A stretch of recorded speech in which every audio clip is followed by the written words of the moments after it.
Las noticias de hoy en Estados Unidos.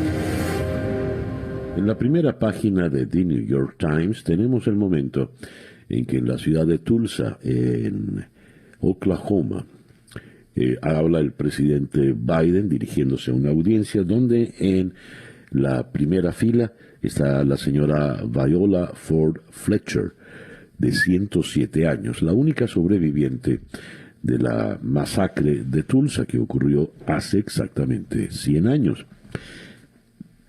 Dice el presidente Biden que hay que sobreponerse al silencio que se impuso sobre esa masacre.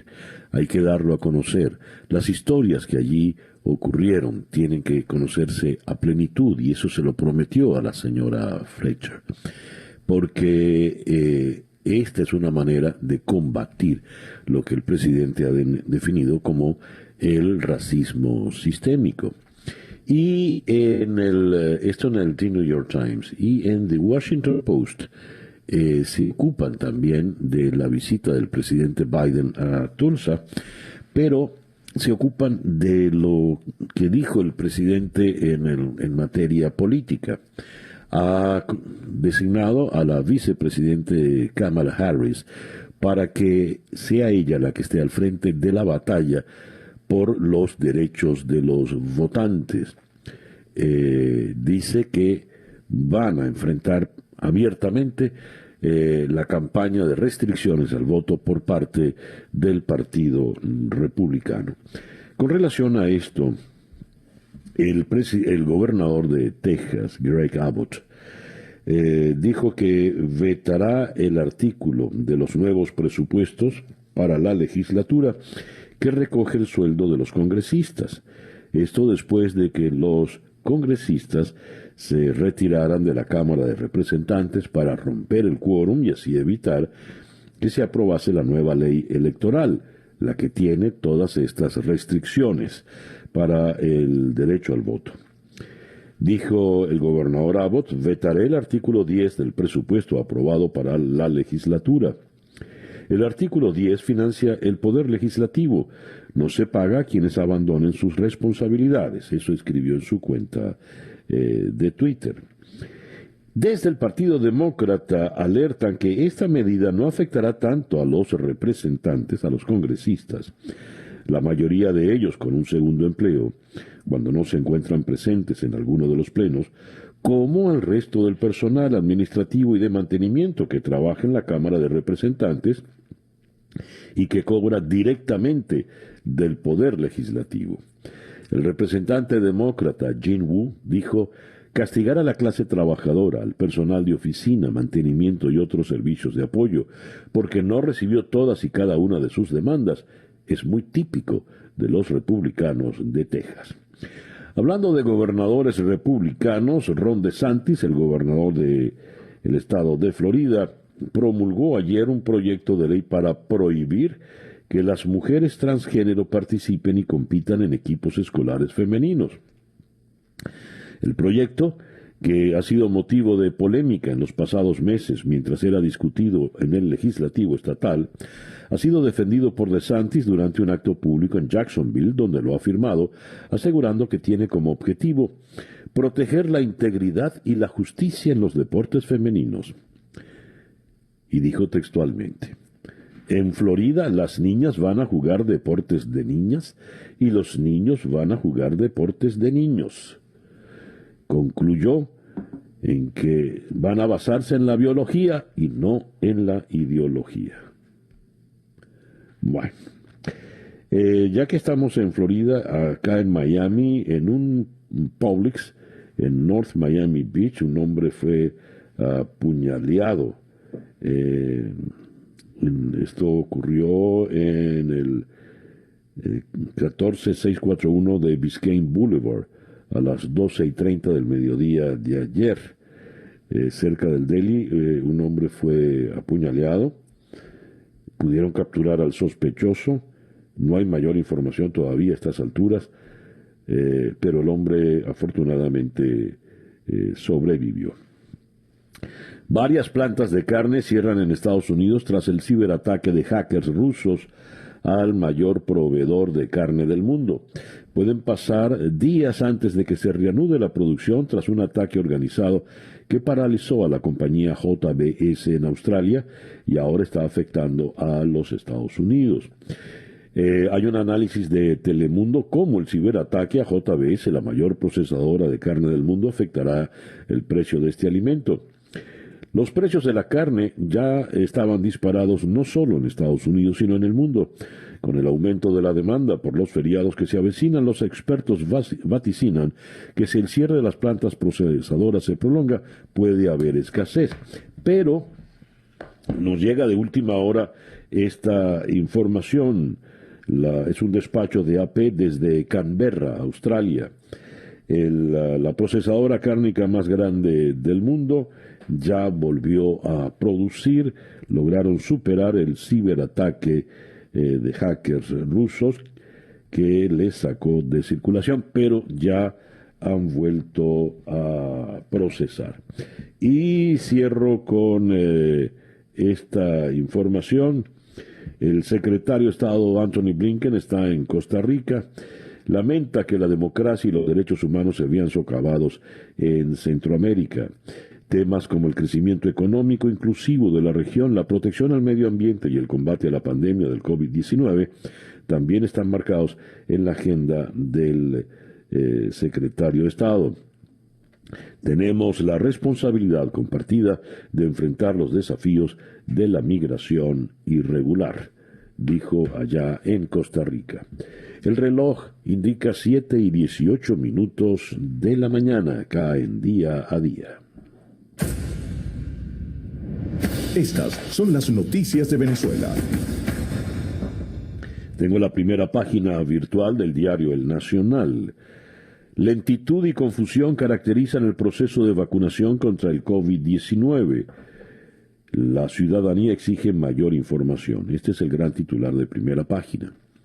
Desde el domingo pasado, cuando comenzó oficialmente la inmunización en Venezuela, cientos de adultos mayores y trabajadores de la salud, convocados o no, se han congregado en largas filas en los puntos dispuestos por el régimen para tratar de obtener una dosis de los fármacos ruso o chino, que son los que están disponibles.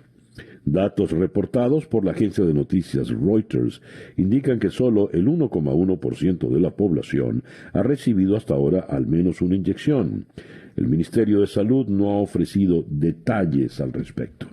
Con relación al tema de las vacunas, tenemos acá esto que nos dice el MV, Médicos Unidos por Venezuela. 58% del personal sanitario encuestado no se ha vacunado todavía contra el COVID-19. La Organización Médicos Unidos de Venezuela, MUV, realizó una encuesta nacional acerca de la vacunación, que revela que de 2.970 médicos consultados en gran parte del territorio nacional, 58% respondió que hasta finales de mayo no habían sido vacunados contra el COVID-19.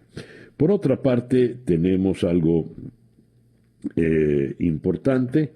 Se da la integración de la Alianza Rebelde Investiga. Alianza Rebelde Investiga es la alianza de 3 medios informativos, El Pitazo, Run Runes y Tal Cual.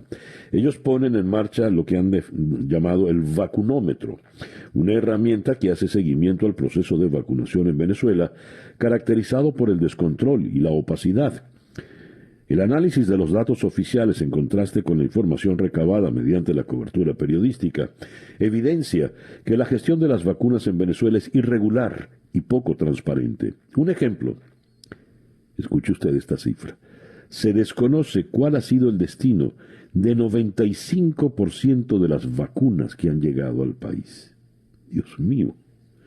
El 95% de las vacunas. Esto es en Venezuela, sí. Dice el vacunómetro que el ministro de Salud, Carlos Alvarado, aseguró el 23 de mayo que se había vacunado al 90% de los médicos venezolanos, pero ya ustedes escucharon lo que dijeron los médicos. Y sobre el tema de las vacunas se ha manifestado también el episcopado por boca de Monseñor Mario Moronta, el obispo de San Cristóbal. La vacunación no es un problema político ni de carácter partidista. No hay camas en los hospitales, las estructuras están colapsadas, no hay medicinas y tampoco un plan claro de vacunación por parte del gobierno para paliar los contagios que siguen aumentando, dijo el primer vicepresidente de la conferencia episcopal. Los obispos reclamaron la necesidad de que se ejecute un plan de vacunación masiva, especialmente en los sectores más vulnerables. En el terreno político tenemos que Maduro informó anoche que convocó a todos los sectores de la oposición para iniciar un diálogo con la mediación de Noruega, cuya delegación ya está en el país. Maduro espera que las conversaciones con la oposición sean públicas, con la presencia de periodistas.